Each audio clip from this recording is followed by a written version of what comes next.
Kwa majina anaitwa David Amos. Yanga anakufa 3. Kesho tarehe 3 mtu anakufa 3. Naongea hii kauli. Nairudia tena hii kauli.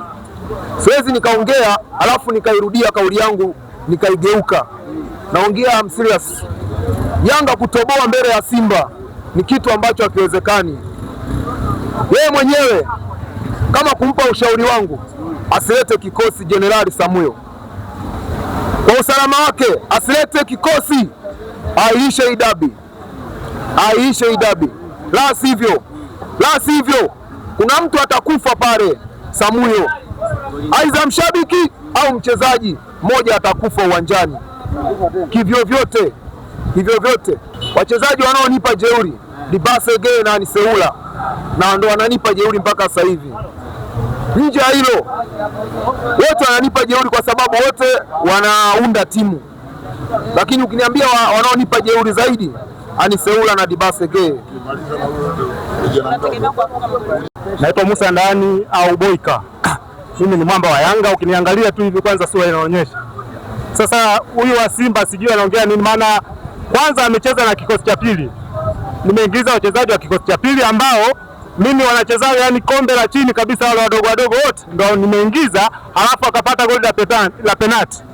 Goli lenyewe bila kutokea penalti pale, wale watoto walikuwa wanamsumbua japo ni wadogo, unaona. Sasa kesho inaitwa kesho hiyo kitachimbika. Mimi wale wachezaji akina Pakome akina nani niwapumzisha makusudi niwatoa.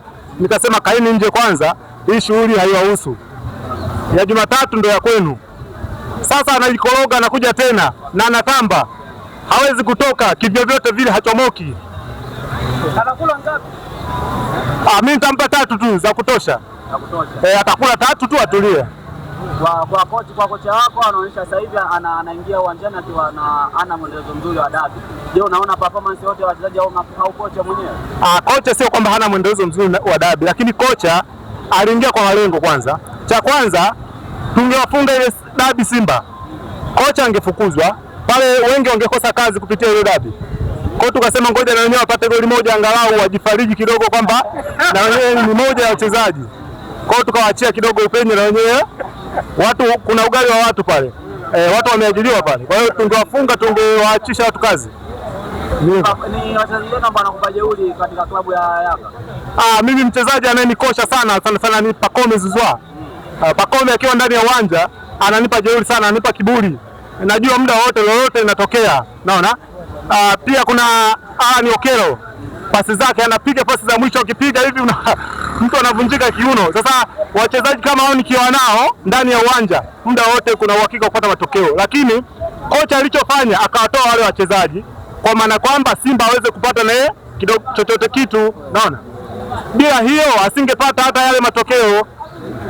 Nadhani umenielewa hapo. Naitwa Matias, mshabiki wa Simba. Sasa kuna mshabiki mmoja hapa alikuwa anabwabwaja tu, anatoa maneno ambayo hata haeleweki, anaongea tu mradi aongee. Unaona? Pakome juzi alicheza kuanzia dakika ya kwanza mpaka ya 90. Unaona? Na yule hawezi kucheza dakika 100 sijui na ngapi, lakini Chama anacheza wao kwa anamuita mzee. Na alicheza mpaka dakika zote na ndo alisababisha goli. Haya, ule Okelo anayemuita Starboy. Sasa sioni hata usta wake. Sioni hata usta. Mpaka tangia aje wanaangalia tu nani assist. Sasa assist, sisi tunaangalia magoli, wanaangalia assist. Haya, juzi alifanya nini? Ile dabi nyingine alifanya nini? Ule Pakome alifanya nini? Juzi katulizwa tu yani. Kila akija anatulizwa, ulimi nje. Mama akamtoa nje, wanamuingiza mtoto aje amkabe Chama. Hivi wewe, Chama unaweza kumkaba? Tumia akili unapoenda kumkaba Chama. Chama anakabwa na watu wenye akili. Chama anakabwa na watu wenye akili mzee. Angalia hicho mfanya yule mtoto. Kaenda moja kwa moja.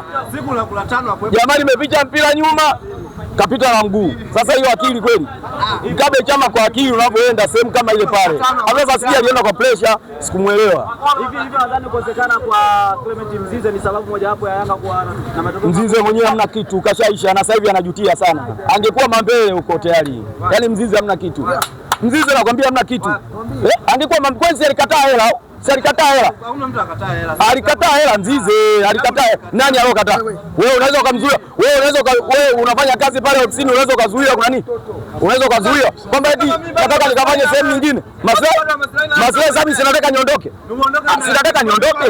Nataka hela nini? Ina maana wewe Yanga una uwezo wa kumpita yule jamaa au kumpa nani Clement Mzize hela. Wewe una hela gani ya kumlipa Mzize? Kama alikuwa na uwezo wa kutoa hizo hela zaidi ya mimi, kwa kumchukua. Sasa subiri, wewe usiongee sana. Unasikia? Wewe usiongee sana. Game ya kwanza, sawa, game ya kwanza. Unasikia? Game ya kwanza tulitoa sare.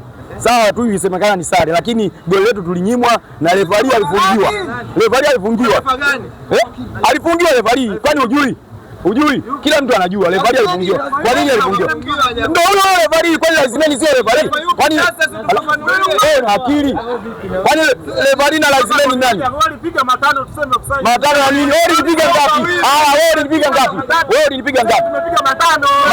Nini? Juzi nimekutafia nguo hapa juzi tu. Juzi nimekuweka kimoja cha nguruwe. Mimi nakupiga cha nguruwe. Na kesho nakugonga sasa hizo tatu unazozitaka. Kesho nakuweka hizo tatu unazozitaka. Kesho unakuwa dabi ya kesho nadhani unamfunga mpinzani wako ngapi?